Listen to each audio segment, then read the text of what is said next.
preciso mudar, o que será do amanhã, e o gestor, você é o piloto do amanhã. Então, às vezes, nós temos na nossa mente que nós precisamos esperar o amanhã para ver o que vai ser. Já ouviu isso no seu trabalho? Não? Vamos dar um tempo, vamos esperar um pouco. Deixa passar esse ano, deixa chegar o próximo ano. Isso pode ser uma boa decisão ou pode ser uma decisão muito ruim. Essa é a nossa capacidade de avaliar aquilo que nós fazemos. Aí, para a gente brincar um pouquinho, para que lado esse trem está indo? Está vindo para cá ou está indo para o túnel? Está indo para o túnel. Eu não sei. De que lado está indo para você, professor? Rapaz, não sei. Eu acho que ele Já está pensei indo. duas vezes. Sei lá. Quem acha que o trem está vindo para o auditório? Aí. E quem acha que ele está entrando no túnel? Está mais ou menos empatado aí, né? Ai, que esquisito. Eu acho que ele está entrando no túnel. Também. Mas você já sabe, né? Não, agora eu acho que ele está vindo para cá. O problema é que eu conheço essa estação. Essa é a estação Santa Cruz? Não é? Nem sei. Eu achei que fosse até fora do país. Também tô achando que é fora, aí embaixo. É, Não é aqui não. mas olha, depende do quê? Do ângulo. Depende do ângulo que você olha. Daqui, ele está entrando no túnel. Aqui, ele está saindo do túnel. Ai, que esquisito. Sabe Eu tô o que é bem no isso? limiar. Isso é o que acontece na nossa vida diária. Isso é o que Adorei essa acontece cena. no nosso dia a dia, dentro da empresa, na nossa carreira profissional, até dentro da nossa família. Nós achamos que sabemos e temos clareza das coisas. Nós achamos que temos razão. Nós achamos que sabemos exatamente o lado certo das coisas. E não é assim. Não é assim. E a gente aprende a duras penas. Eu tive a felicidade de alcançar a vida executiva. Quiser mudar, professor, por favor, para não ficar, senão você vai ficar com Tonto. Eu tive a felicidade de atingir um cargo de comando aos 23 anos. E eu tinha 8 pessoas sob o meu comando naquela época. Para mim foi um desafio muito grande. E aí até aos 30 anos, praticamente, tive o privilégio de realizar muitas coisas, mas eu apanhei tudo que não deveria ter apanhado, simplesmente porque eu achava que sabia tudo. Eu era um cara extremamente chato. Ao invés de contribuir nas reuniões, eu queria impor. Ao invés de eu aprender, eu queria ensinar. Gente, eu estou falando sério. Isso é muito importante. São duas coisas horríveis numa reunião de negócio.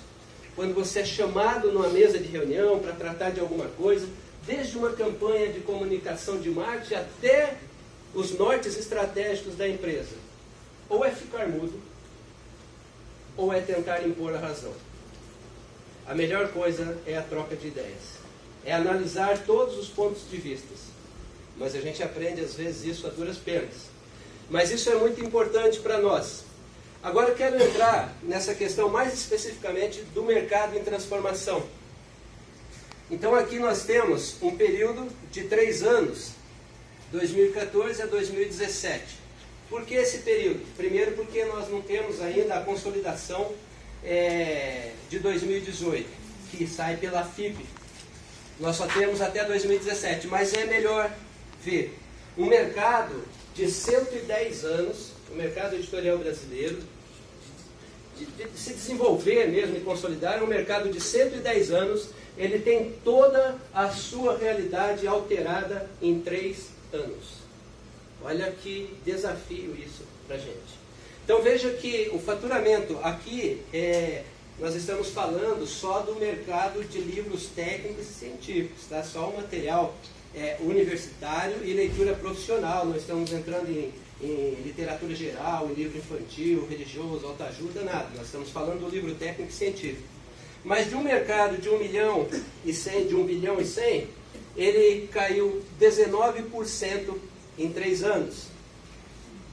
Essa diferença equivale pelo menos a 3 editoras, porque esse é um mercado formado de pequenas editoras. Agora tem editoras maiores porque foram se agrupando, né? Comprando, se fortalecendo. mas aqui equivale pelo menos a assumir 3 editoras das editoras de referência. A quantidade de exemplares cai quase 40%, quase a metade. E o preço aumenta para tentar equilibrar um pouco. Olha como é que vai surgindo os desafios. Se o meu mercado está encolhendo, eu estou vendendo menos, e a minha despesa, meus custos não diminuem, eu começo a aumentar o preço. O que acontece? Eu começo a inviabilizar o mercado. Eu começo a empurrar os meus clientes, os meus consumidores, para produtos substitutos. E numa época de tecnologia alta, produzir produtos substitutos é a coisa mais fácil que se tem. Então começa um desafio. Como é que eu vou fazer? Precisa enxugar. Enxugar é só demitir? Vamos demitir? Vamos enxugar até quando? Vamos enxugar até sumir? São desafios. Melhor enxugar. Vamos reduzir o nosso quadro em 20% para ajustar os custos e as despesas com o faturamento atual. Tudo bem. Aí o ano que vem você cai mais 10%. Você corta mais um pouco, depois corta mais um pouco e depois some. Então, veja o que é que está acontecendo no mercado. Por que o mercado está mudando? O que afinal, levou a isso? Então, aí são reflexões de dentro do mercado. Eu procurei contextualizar em 3 questões ali, enfim, de tudo que se discute. Seria a crise econômica e o desemprego? Ou, quem sabe, o aumento da pirataria e de produtos substitutos?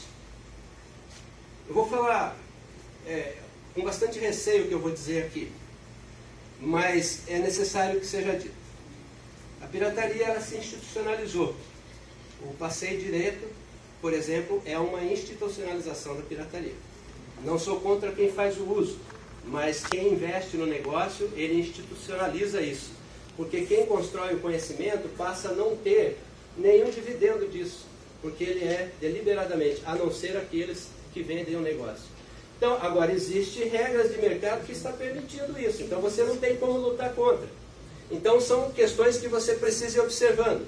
As pessoas não gostam mais de livros? Seria isso? Eu penso que nós estamos vivendo exatamente esse momento. Eu não estou dizendo que isso é ruim ou é bom, mas esse movimento tecnológico, esse acesso a tudo, a qualquer coisa, eu preciso ir para algum lugar, eu peço. Eu preciso comer, eu peço. Eu preciso saber de uma linha de trem ou ônibus, eu sei. Eu preciso saber se tem uma borracharia aqui na minha região, tudo facilita. O nível e o volume de informações diárias são muito grandes, ninguém consegue dar conta de olhar nem as mensagens de WhatsApp que recebe. As leituras são rápidas e superficiais. Eu não estou entrando aqui na questão crítica, mas eu estou dizendo que esse movimento, ele muda o comportamento de leitura. Eu não tenho aqui organizados os dados, mas outro dia eu li uma matéria no Estadão tratando exatamente dessa questão, da mudança de comportamento, da relação da pessoa com o livro em função destas mudanças tecnológicas. Mas o que isso tem a ver comigo? Isso tem a ver com o meu mercado. Isso está enterrando o meu negócio, isso está prejudicando o meu negócio. Agora, mas isso é interessante para você que está lá dentro. Não, isso é o que nós estamos vivendo. Se você não está vivendo, você vai viver isso.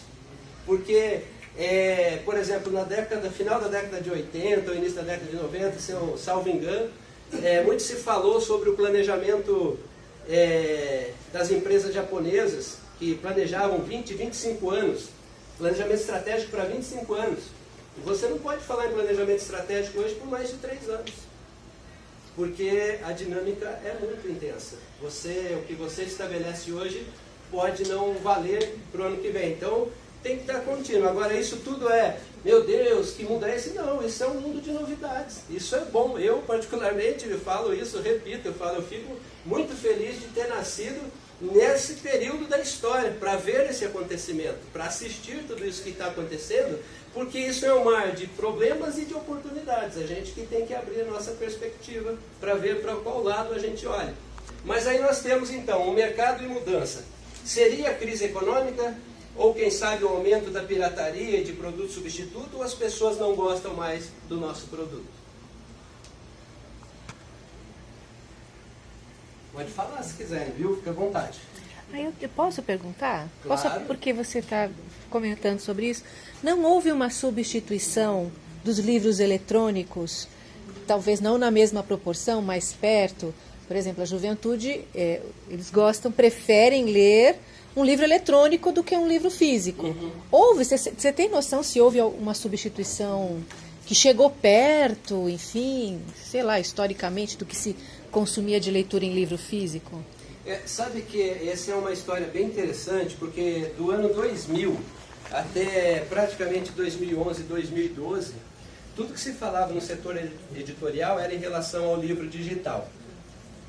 Mas olha que situação interessante. Eu, pelo menos, da minha experiência, não vou dizer que nunca aconteceu, porque eu não vivi dentro das editoras, mas de todos os seminários e debates que eu participei, sempre se falava em tecnologia e em segurança para o livro. Segurança no sentido de não ser copiado. Entendi. Porque, olha, por exemplo, um livro, um PDF caiu na rede, aí caiu no WhatsApp, você não segura nunca mais. Então a discussão era sempre essa. Segurança e tecnologia. Por isso veio o Kindle, veio o Kobo, veio tantas coisas, mas nunca se discutiu a experiência do leitor.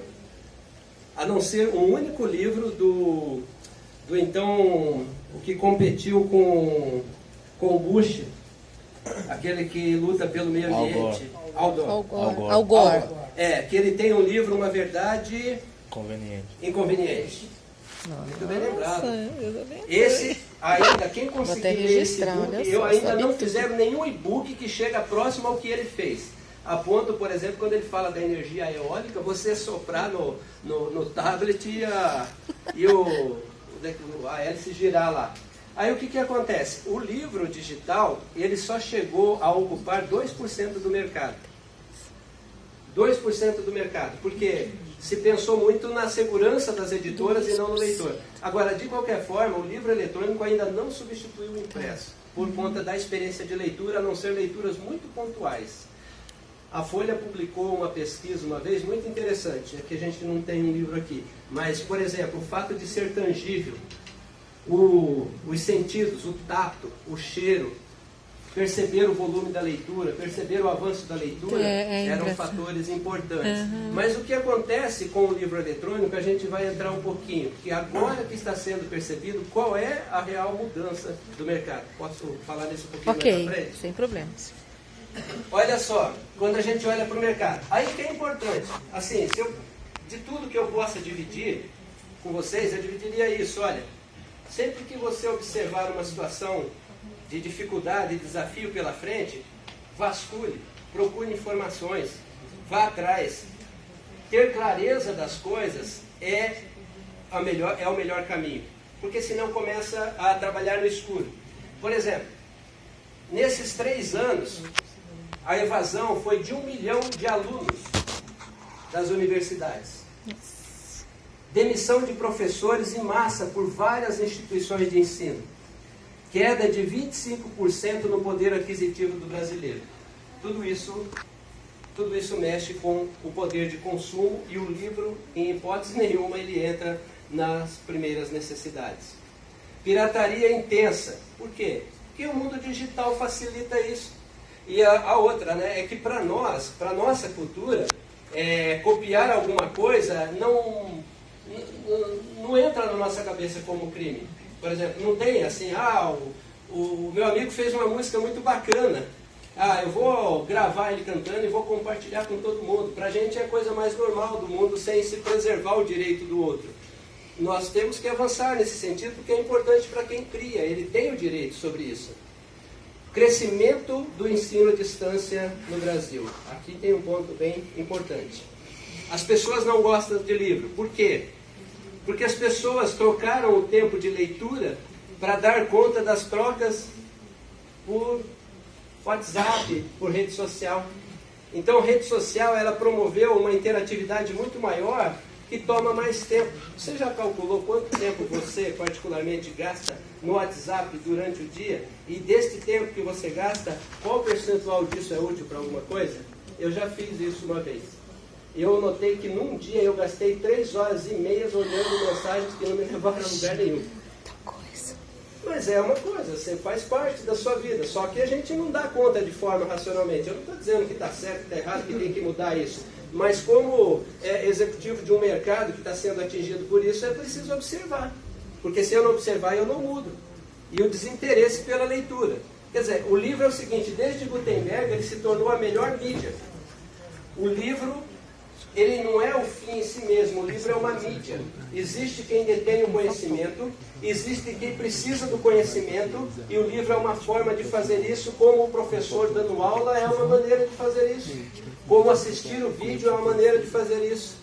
Então, isso é um ponto importante, porque aí leva-se a pergunta, qual é o seu negócio? Se o seu negócio é livro, então o seu futuro está um pouquinho complicado. Se o teu negócio não é livro, mas transferir o conhecimento, você pode pensar em outras formas de promover isso.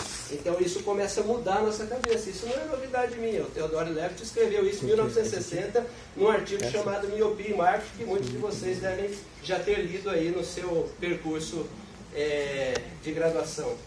Então ele já disse isso há muito tempo. Aí entra um ponto, ruptura no modelo de negócio. Aqui que eu falei sobre